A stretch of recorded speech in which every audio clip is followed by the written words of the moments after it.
రాష్ట్రంలో ఎన్నికల కమిషన్ చంద్రబాబు తానా అంటే ఎన్నికల కమిషన్ తందానా అంటుంది. ముఖ్యమంత్రి వైఎస్ జగన్మోహన్ రెడ్డి ప్రజలకు మేలు చేస్తుంటే చంద్రబాబు ఎన్నికల కమిషన్ అడ్డం పెట్టుకుని ఆటంకాలు కలిగిస్తున్నారని రాష్ట్ర వ్యవసాయ శాఖ మంత్రి కాకాని గోవర్ధన్ రెడ్డి విమర్శించారు. నెల్లూరు జిల్లా పొదలకూరు మండలంలోని నందివాయి, అయ్యగవారిపాలెం, చాటగొట్ల, మరుపూరు గ్రామాల్లో తిరుపతి ఎంపీ గురుమూర్తితో కలిసి ఎన్నికల ప్రచారం నిర్వహించారు. ఈ సందర్భంగా మంత్రి కాకాని గోవర్ధన్ రెడ్డి మాట్లాడుతూ రైతులకు 800 కోట్ల నష్టపరిహారం అందించాలన్న ఉద్దేశంతో జగన్మోహన్ రెడ్డి నగదు జమ చేస్తే రైతు ఖాతాలను ఎన్నికల కమిషన్ స్తంభింపజేసిందని అన్నారు. చదువుకునే బిడ్డలకు ఫీజు రియంబర్స్మెంట్ వేస్తే వాటిని అడ్డుకున్నారని, రైతులకు సకాలంలో పంటలు పండించేందుకు సబ్సిడీ విత్తనాలు పంపిణీ చేయనీయకుండా ఎన్నికలైన తరువాత పంపిణీ చేయాలని ఎన్నికల కమిషన్ సూచించడం అన్యాయమని అన్నారు.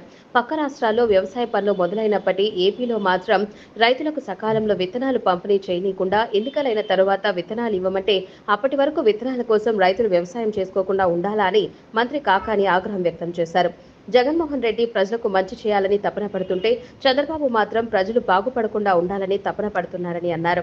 నా తండ్రి నాకిచ్చిన ఆస్తిపాస్తుల కన్నా వేలాది కోట్లు వెచ్చించి కొనలేనటువంటి సర్వేపల్లి నియోజకవర్గ ప్రజల ప్రేమ అభిమానులు నా జీవితంలో మర్చిపోలేనివని అన్నారు.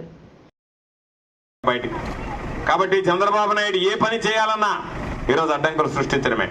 పిల్లలకు సంబంధించి ఫీజు రియంబర్స్మెంట్ వేస్తాము అంటే ఎన్నికల కమిషన్ ఏ విధంగా పనిచేస్తుందంటే అది ఎన్నికల కమిషనా చంద్రబాబు కమిషనా తెలియకుండా పనిచేసేటువంటి పరిస్థితికి వచ్చింది. ఈరోజు బీజేపీతో జతకట్టాం కాబట్టి మేము ఏమి చెప్తే అది చేయాలి అన్నట్టుగా వీళ్ళు మాట్లాడడం, తానా అంటే తందానా అనడం.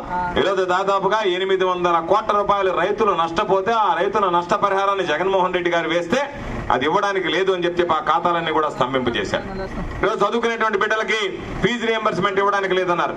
రైతులకు సబ్సిడీ కింద మీరు ఎన్నికలైన తర్వాత విత్తనాలు ఇవ్వంటే అదును దాకా ఎన్నికలు ఆగుతాయా, విత్తనాలు ఆగుతాయా, పంటలు ఆగుతాయా? వ్యవసాయానికి సంబంధించినటువంటి పనులు ప్రారంభమయ్యాయి కొన్ని జిల్లాల్లో, వాళ్ళకి సబ్సిడీతో విత్తనాలు ఇవ్వాలి పేదల కంటే. లేదు, మీరు ఎన్నికలు పూర్తయ్యేంత వరకు సబ్సిడీతో విత్తనాలు ఇవ్వడానికి లేదు అని ఎన్నికల కమిషన్ మోకాలంటింది. చంద్రబాబు తానా అంటే ఎన్నికల కమిషన్ తందానా అంటే ఈరోజు పాపం అందరూ ప్రజలందరూ కూడా ఇబ్బంది పడేటువంటి పరిస్థితి ఏర్పడింది. కాబట్టి ఇవన్నీ సృష్టించడానికి కారణం జగన్మోహన్ రెడ్డి గారు చెయ్యాలని తపన పడుతున్నాడు, చంద్రబాబు అడ్డుకోవాలని ఆరాట పడుతున్నాడు. ఈరోజు సర్వేపల్లి నియోజకవర్గానికి సంబంధించి నాకు తెలిసి మీ దగ్గరకు వచ్చి ఓట్లు అడగాల్సినటువంటి అవసరం లేదు. మీరే నా కొరకు తిరిగి ఓట్లు అడిగేటువంటి గ్రామస్తులు, అయ్యగారిపాలెం గ్రామస్తులు అని చెప్పి సందర్భంగా మీ అందరికీ గుర్తు చేస్తున్నాను. కాబట్టి నేను అనేక సందర్భాల్లో చెప్తాను, మా తండ్రి రమణారెడ్డి నాకు ఇచ్చినటువంటి ఆస్తిపాస్తుల కన్నా వేలాది కోట్లు వెచ్చించినా కొనలేనటువంటి మీ ప్రేమ అభిమానం అనేటువంటిది జీవితంలో మర్చిపోలేనటువంటిది అని చెప్పి సందర్భంగా తెలియజేస్తున్నాను. మొట్టమొదటగా నేను ఆయనతో పాటు ఈ గ్రామానికి వచ్చినప్పుడు ఆయన చెప్పినటువంటి విషయం నాకు ఇప్పటికీ గుర్తుంది. ఇది 2వ గ్రామంగా నేను భావించడం లేదు. అయ్యగారిపాలెంని నా ఇంటికి పడమట ఇంటిగానే అయ్యగారిపాలెంని గ్రామిస్తాను తప్ప వేరే గ్రామం, వేరే గ్రామస్తులు, వేరే కుటుంబం అని కూడా ఆలోచన చేయడం లేదని చెప్పినటువంటి మాట ఇప్పటికీ నాకు గుర్తుంది. కాబట్టి అటువంటి పరిస్థితుల్లో ఎవరు ఎన్ని చెప్పినా, ఎవరు ఎన్ని రకాల ప్రలోభ పెట్టినా, ఎవరున్నా లేకపోయినా నా వెంట, మా కుటుంబం వెంట నడిచినటువంటి గ్రామం మీ గ్రామం. కాబట్టి ఏ అవకాశం ఉన్నా సరే మీ రుణం తీర్చుకోవడానికి నా చివరి రక్తపు బొట్టు వరకు సాయశక్తులా కృషి చేయడం జరుగుతుంది అని చెప్పి సందర్భంగా మీ అందరికీ మనవి చేస్తూ రేపు జరిగేటువంటి ఎన్నికల్లో నేను మిమ్మల్ని అందరినీ కోరుకునేది, నన్ను మీరు ఎంత ఆదరించారో, నా పట్ల, మా కుటుంబం పట్ల ఎంత అభిమానం చూపారో అంతే అభిమానం చూపగలిగినటువంటి వ్యక్తి నా సోదరుడు గురుమూర్తి గారు అని చెప్పి మీ అందరికీ సందర్భంగా మనవి చేస్తున్నాను.